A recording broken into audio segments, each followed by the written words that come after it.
दोस्तों नमस्कार। आज हम वेटनरी सर्जरी की क्लास नंबर 16 लेने जा रहे हैं और इसमें आज का जो टॉपिक है नर व मादा जनन तंत्र के अफेक्शन के बारे में रहेगा।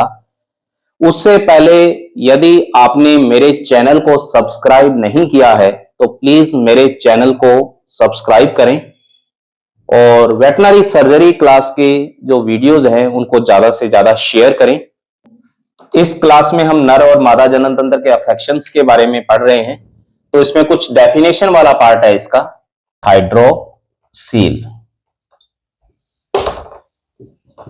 एक केस आता है इसमें, क्रिप्टोर्चिड, मेनोर्चिड, एक्टोपिक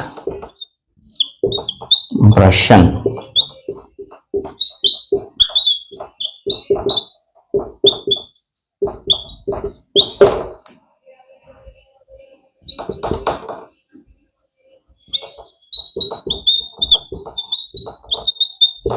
और काइटिस,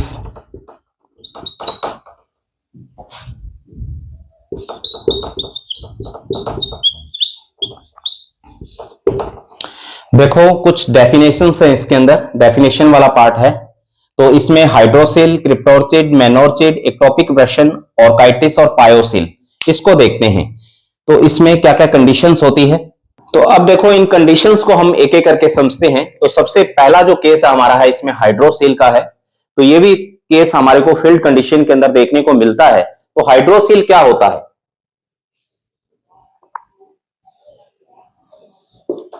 तो ये किसी एनिमल के अंदर वृषण कोष की कंडीशन है और ये स्पर्मेटिक कॉर्ड के द्वारा इस तरीके से टेस्टिस इसमें लोकेट होते हैं। यानी कि ये जो है वृषण कोष है और वृषण कोष को हम बोलते हैं स्क्रोटम, और ये इसके अंदर क्या है, वृषण है। वृषण की संख्या कितनी होती है इसमें, 2 होती है। अब देखो हाइड्रोसिल वाला केस कैसे बनता है, तो हाइड्रोसिल वाला जो केस है, इन टेस्टिस की वेजाइनल ट्यूनिक लेयर होती है और उस वेजाइनल ट्यूनिक के अंदर यहां पे क्या बन जाता है, फ्लूइड जमा हो जाता है, फ्लूइड भर जाता है। और फ्लूइड भरने से ये पूरा का पूरा स्क्रोटल सेक है, फूलकर उसका साइज क्या होता है, बड़ा साइज हो जाता है। तो ये कंडीशन क्या कहलाती है, हाइड्रोसिल। हाइड्रोसिल की डेफिनेशन की बात करें कि जब वृषण या टेस्टिस के वेजाइनल ट्यूनिक लेयर के अंदर फ्लूइड इकट्ठा हो जाएगा तो ये कंडीशन कहलाती है हाइड्रोसिल। और ये वाली जो कंडीशन है वो एक टेस्टिस या एक वृषण में भी हो सकती है या ये दोनों के अंदर हो सकती है।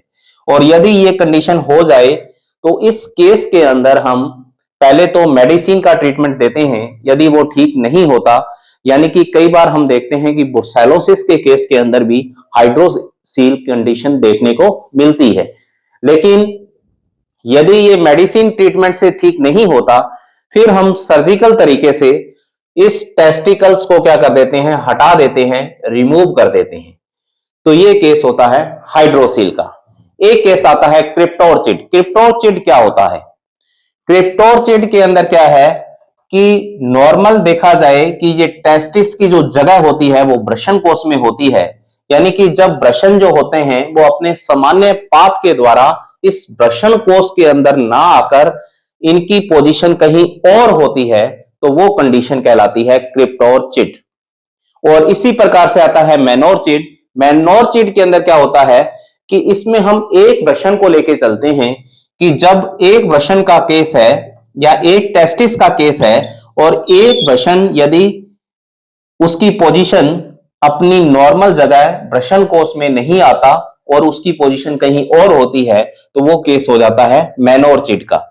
यानी कि क्रिप्टोर्चिड में तो दोनों टेस्टिस भी हो सकते हैं, यानी कि जब वृषण जो होते हैं वो सामान्य पाथ के द्वारा अपनी ओरिजिनल पोजीशन वृषण कोष में अंदर ना आकर इनकी पोजीशन कहीं और होती है, तो वो कंडीशन होगी क्रिप्टोर्चिड की। और यदि एक वृषण के लिए अप्लाई करते हैं तो वो कंडीशन हो जाती है मेनोर्चिड की। अब क्या होता है, क्रिप्टोर्चिड जब केस मिलता है तो उस केस में क्या होता है कि जब वृषण कोष में नहीं आएगा, कहीं और होगा, तो उस केस में उस वृषण के अंदर स्पर्मेटोजेनेसिस की क्रिया नहीं होगी। अर्थात वहां पे स्पर्म का फॉर्मेशन नहीं हो पाएगा, तो ये कंडीशन क्रिप्टोर्चिड के अंदर होती है। अब आता है एक्टोपिक ब्रशन।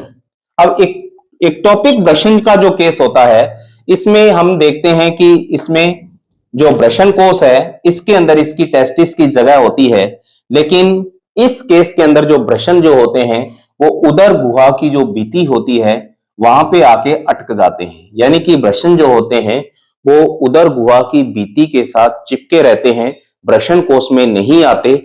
वो कंडीशन कहलाती है एक्टोपिक ब्रशन या एक्टोपिक टेस्टिस। तो इस कंडीशन के अंदर भी देखा जाए कि यदि टेस्टिस यहां आके उदर गुहा की भित्ति में अटक गया, तो उदर गुहा की भित्ति का जो टेम्परेचर होता है वो 3 डिग्री सेंटीग्रेड क्या होता है, ज्यादा होता है। 3 डिग्री सेंटीग्रेड क्या मिलेगा, टेम्परेचर ज्यादा मिलेगा, अर्थात ब्रशन कोष का जो टेम्परेचर होगा वो उदर गुहा की भित्ति से 3 डिग्री सेंटीग्रेड क्या होता है, कम होता है।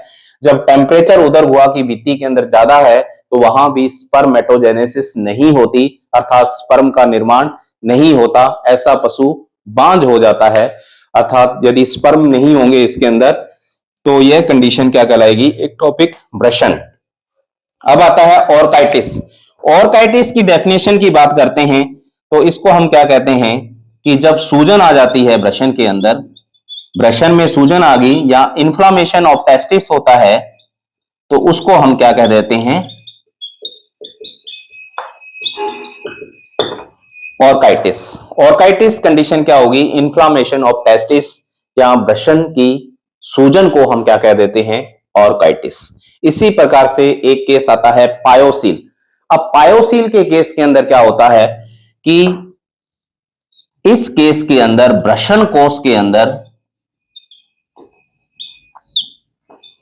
पस भर जाती है।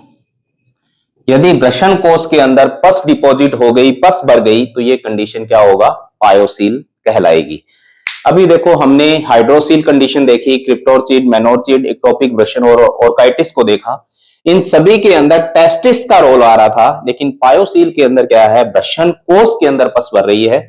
ये स्पेसिफिक है, ध्यान देने वाली बात है। तो पायोसील कंडीशन के अंदर क्या होता है, ब्रशन कोष के अंदर यदि पस भर जाती है तो ये कंडीशन क्या कहलाएगी, पायोसील होगी। और इस कंडीशन के अंदर भी हम उसको सर्जिकली तरीके से इस पस को रिमूव करते हैं, मेडिसिन का ट्रीटमेंट देते हैं, ठीक हो जाता है तो वेल एंड गुड है, लेकिन यदि नहीं होता है तो सर्जिकल तरीके से पूरे ब्रशन कोष को ही हम इसमें हटा देते हैं। देखो नेक्स्ट हम जानते हैं इसके अंदर कास्ट्रेशन।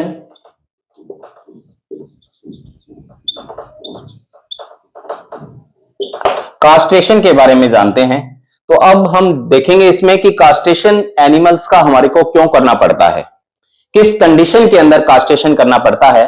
तो इसमें कई कारण है कास्ट्रेशन के। तो पहला मेन कारण जो है इसके अंदर, ब्रीडिंग को रोकना। ब्रीडिंग को रोकना, जैसे हम जानते हैं कि जो आवारा डॉग्स है तो उनके अंदर ब्रीडिंग को रोकने के लिए हम कास्ट्रेशन करते हैं। तो ब्रीडिंग को रोकने के लिए हम कास्ट्रेशन को करते हैं। पशु को सीधा बनाना, पशु को सीधा बनाना या सीधा करना, इसके लिए भी कास्ट्रेशन किया जाता है, क्योंकि जब हम किसी मेल एनिमल का कास्ट्रेशन करते हैं तो वो पशु डोसाइल हो जाता है, सीधा हो जाता है, और उसका बॉडी वेट भी क्या होने लग जाता है, इंक्रीज होने लग जाता है। तो उस पर्पज से भी हम ज्यादातर बकरों के अंदर भी करते हैं ये, तो कास्ट्रेशन किया जाता है बॉडी ग्रोथ को बढ़ाने के लिए, डोसाइल बनाने के लिए। तो ये कास्ट्रेशन का पर्पज होता है इसमें। और इसमें कई केस हैं, जैसे कि मैलिग्नेंट ट्यूमर हो गया या मैलिग्नेंट कोई भी बीमारी हो गई है, ऐसी बीमारी है यदि ब्रशन कोष से संबंधित है या जेनाइटल सिस्टम फीमेल से संबंधित है, तो वो यदि ठीक नहीं हो रही है तो उस कंडीशन के अंदर भी हमारे को क्या करते हैं, कास्ट्रेशन करते हैं। और एक केस मेल में ही आता है प्रोस्टेट कैंसर। यदि प्रोस्टेट कैंसर का केस है तो उस कंडीशन के अंदर भी हम कास्ट्रेशन करते हैं। एक केस आता है इसके अंदर पेरिनियल हर्निया, पेरिनियल हर्निया। तो पेरिनियल हर्निया का केस है, उसके अंदर भी हम कास्ट्रेशन कर देते हैं। तो ये कुछ केस है इसके अंदर। उससे पहले हमने कुछ कंडीशंस देखी थी, जैसे पायोसील है, हाइड्रोसील है, तो उन कंडीशन के अंदर भी हम इसमें कास्ट्रेशन कर सकते हैं। तो कास्ट्रेशन के कारण है ब्रीडिंग को रोकना, पशु को सीधा बनाना, मैलिग्नेंट बीमारी है तो करेंगे, प्रोस्टेट कैंसर है, पेरिनियल हर्निया है, तो उन सभी कंडीशन के अंदर कास्ट्रेशन को किया जाता है। जानते हैं कि कास्ट्रेशन करने के दो मेथड होते हैं। एनिमल को जब कास्ट्रेशन करते हैं तो इसके दो मेथड होते हैं। एक मेथड होता है इसके अंदर बंद मेथड, या जिसको हम कहते हैं क्लोज मेथड, क्लोज्ड मेथड हो गया। और दूसरा मेथड आता है इसके अंदर खुला मेथड, या इसको हम बोलेंगे ओपन मेथड। यानी कि कास्ट्रेशन में दो प्रकार के मेथड होते हैं, क्लोज मेथड और ओपन मेथड। अब क्लोज मेथड के अंदर हम इसमें दो तरीके से कास्ट्रेशन करते हैं। एक तो आता है इसके अंदर ब्रूडिज़ो मेथड और एक आता है इसके अंदर केमिकल मेथड। तो इसको समझते हैं। तो ब्रूडिज़ो मेथड है, ये सभी प्रकार के जो वेटनरी हॉस्पिटल हैं वह ब्रूडिज़ो आते हैं। स्मॉल एनिमल के लिए स्मॉल ब्रूडिज़ो कास्ट्रेटर आता है, और इसी प्रकार से लार्ज एनिमल के लिए इसके अंदर लार्ज जो ब्रूडिज़ो कास्ट्रेटर आता है उससे हम कास्ट्रेशन करते हैं। तो ब्रूडिज़ो मेथड से हम कास्ट्रेशन के अंदर के लिए क्या करते हैं कि जैसे मान लो ये ब्रशन कोष है और इसके अंदर इस तरीके से स्पर्मेटिक एड से दो टेस्टिस जो होते हैं जुड़े हुए होते हैं। तो इस स्पर्मेटिक कोड है जो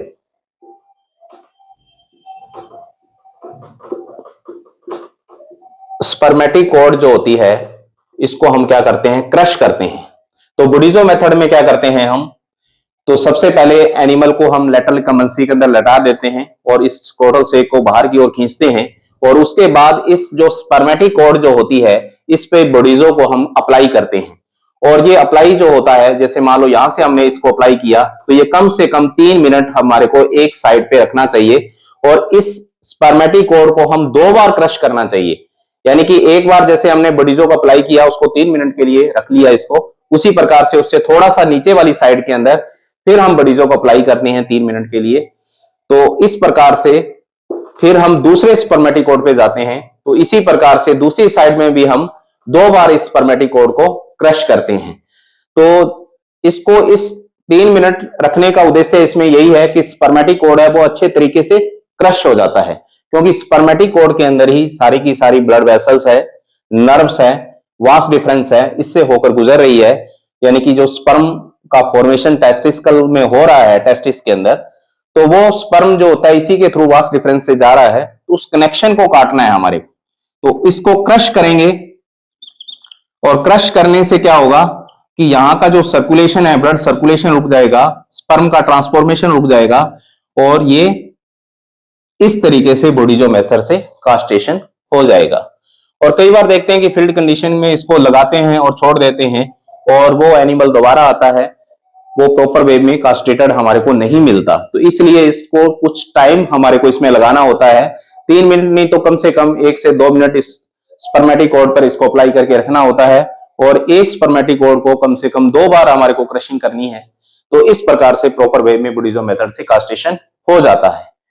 और उस प्रकार से आता है एक केमिकल मेथड। अब केमिकल के अंदर क्या होते हैं, 2 प्रकार के केमिकल यूज किए जाते हैं। एक तो किया जाता है कैल्शियम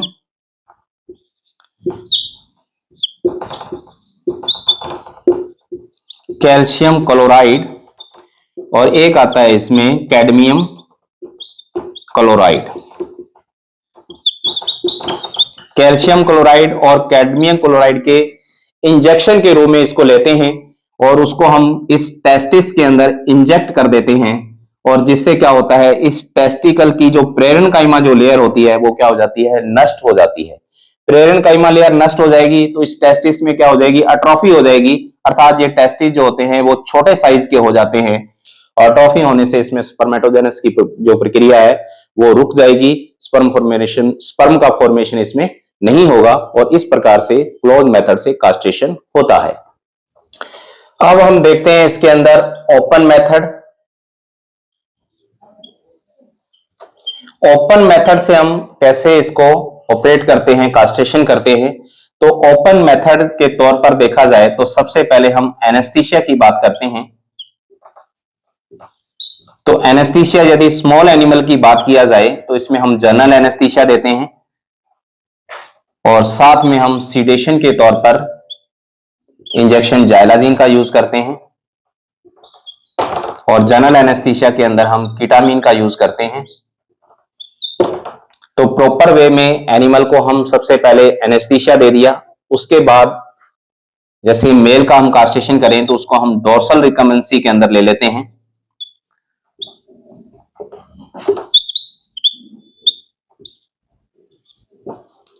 डोर्सल रिकमेंसी के अंदर पशु को लेटा लेते हैं। लेटाने के बाद अब देखो मेल एनिमल की यदि बात करते हैं तो मेल एनिमल के अंदर ओपन मेथड से कास्ट्रेशन करना जो होता है वो ऑर्चियोइक्टोमी कहलाता है। ऑर्चियोइक्टोमी यानी कि टेस्टिस या वृषण को हटाना या रिमूव करना क्या कहलाता है? ऑर्चियोइक्टोमी कहलाता है। अब देखो जितने भी ऑपरेशंस होते हैं यहाँ पे इक्टोमी वर्ड आ जाता है, उसका मतलब यही होता है कि वहां से उस चीज को काटकर हटा देते हैं, वो इक्टोमी कहलाता है। तो इस प्रकार का जो ऑपरेशन होगा वो क्या कहलाएगा? ऑर्चियोइक्टोमी कहलाता है, अर्थात टेस्टिस को हटाना या टेस्टिस को रिमूव करना, वृषण को हटाना ऑर्चियोइक्टोमी कहलाएगा। तो उससे पहले हमने बातें कर ली एनेस्थीसिया की। जैसे मान लो स्मॉल एनिमल है, डॉग का केस है, तो जनरल एनेस्थीसिया के रूप में कीटामीन, सीडेशन के रूप में जाइलाजीन देते हैं, डोर्सल रिकमेंसी के अंदर ले लेते हैं। और यदि हम इसमें साइट की बात करें, इस ऑपरेशन की साइट क्या होती है? ये होती है इसके अंदर वृषण के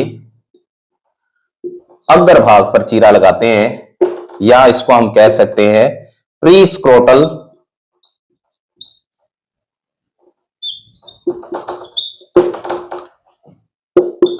इंसिजन। यानी कि इसकी साइट की बात करें तो टेस्टिस या वृषण का जो अग्रभाग होता है वृषण कोश का, वहां पे ये चीरा लगता है, या प्री स्क्रोटल, ठीक है, वृषण कोश के अग्रभाग पे चीरा लगेगा जहां प्री स्क्रोटल इंसिजन लगाते हैं।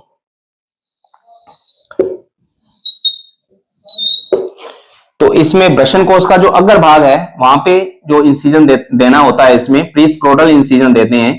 तो अब इसमें हम देखते हैं कि सबसे पहले जैसे वृषण कोश का जो अग्रभाग है, यहाँ पे जैसे हम इंसिजन इसमें देंगे तो सबसे पहले यहाँ पे जो लेयर कटती है वो त्वचा की लेयर कटती है। त्वचा की लेयर कटने के बाद आती है इसके अंदर ट्यूनिका डार्टोस। सबसे पहले स्किन की लेयर कटेगी, फिर इसमें ट्यूनिका डार्टोस आएगी और उसके बाद आएगी ट्यूनिका वेजाइनलिस।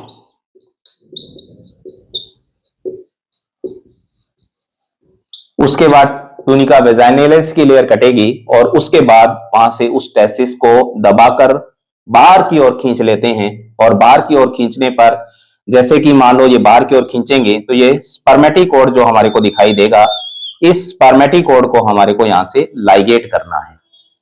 तो इस ऑपरेशन के अंदर सबसे पहले एनेस्थीसिया की बात हुई, डोर्सल रिकमेंसी के अंदर एनिमल को लेते हैं।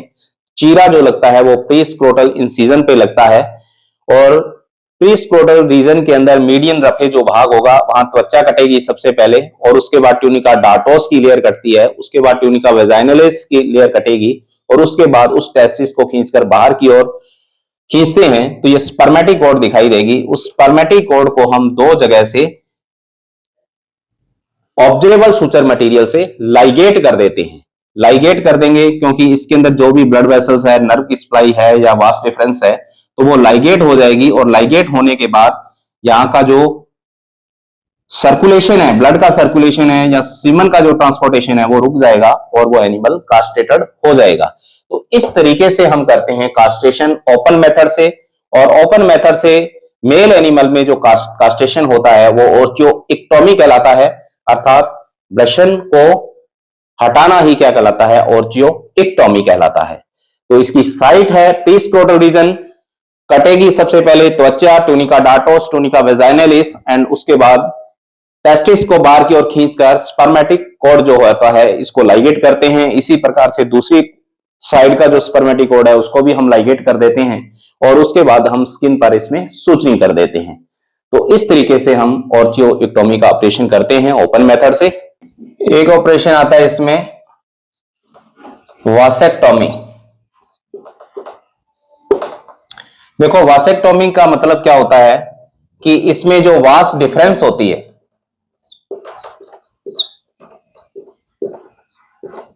जो वास डिफरेंस है उसको हम क्या करते हैं, इसके अंदर लाइगेट करते हैं। यानी कि जैसे मान लो ये स्क्रोटल सेक है और इसमें दो टेस्टिकल हैं इसके अंदर, और इस स्पर्मेटिकोड के अंदर हमने देखा था ब्लड वेसल्स भी होती है इसके अंदर और नर्व की सप्लाई भी इसके अंदर होती है। और इसी प्रकार से इसमें वास डिफरेंस को हम हमारे को पहचान कर उस वास डिफरेंस को अकेली को हम क्या कर देते हैं, लाइगेट कर देते हैं। और लाइगेट करने से सीमन का जो ट्रांसपोर्टेशन है वो रुक जाएगा और इससे एनिमल कास्ट्रेटेड हो जाएगा। तो ये होता है वासेक्टोमी। वास डिफरेंस को इसमें क्या करते हैं, हम लाइगेट करते हैं। और ये ज्यादातर हम देखा जाए तो एनिमल्स के अंदर ये प्रक्रिया बहुत ही कम अपनाते हैं। ह्यूमन बीइंग के अंदर यह टेक्निक अप्लाई की जाती है। तो उसमें हम ह्यूमन बीइंग के अंदर एक बिल्कुल स्मॉल सर्जरी के द्वारा वास डिफरेंस को लाइगेट करके छोड़ देते हैं और ये ऑपरेशन क्या कहलाता है, वासेक्टोमी कहलाता है। तो इसमें नेक्स्ट ऑपरेशन जो है वो फीमेल के अंदर है। और फीमेल के अंदर जो हम कास्ट्रेशन करते हैं,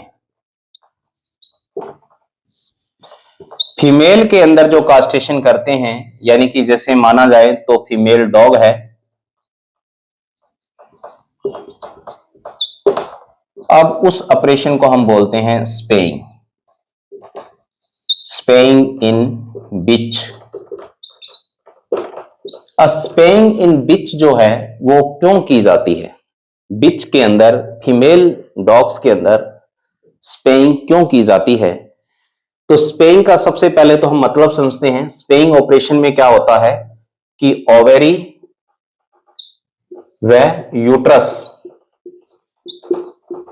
दोनों को ही क्या किया जाता है, हटाया जाता है या रिमूव किया जाता है। ओवरी और यूट्रस दोनों को रिमूव किया जाता है और इस ऑपरेशन को हम ओवेरियो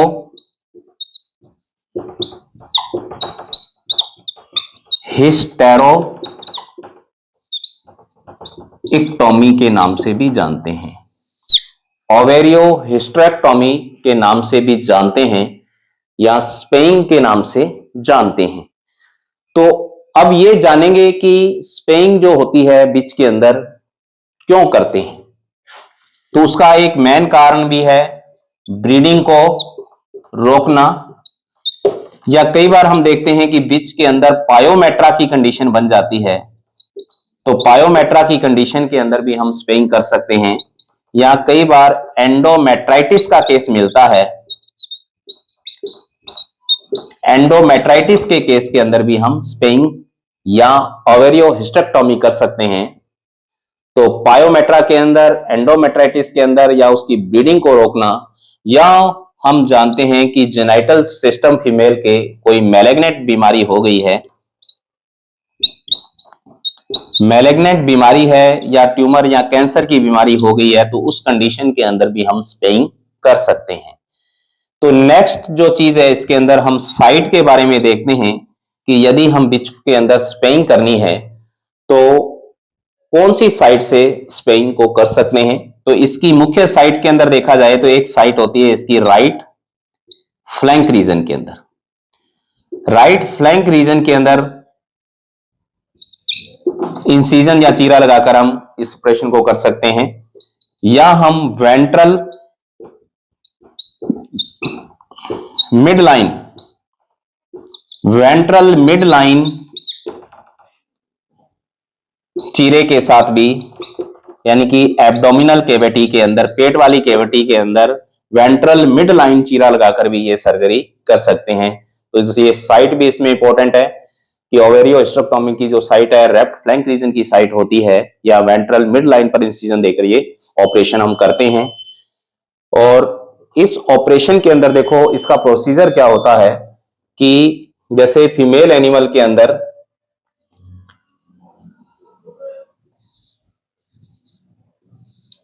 तो अब जैसे मान लो कि ये इसके अंदर यूट्राइन बॉडी है फीमेल के अंदर, और ये यूट्राइन हॉर्न है इसके, और यहां पे इसके अंदर क्या है, ओवरीज है।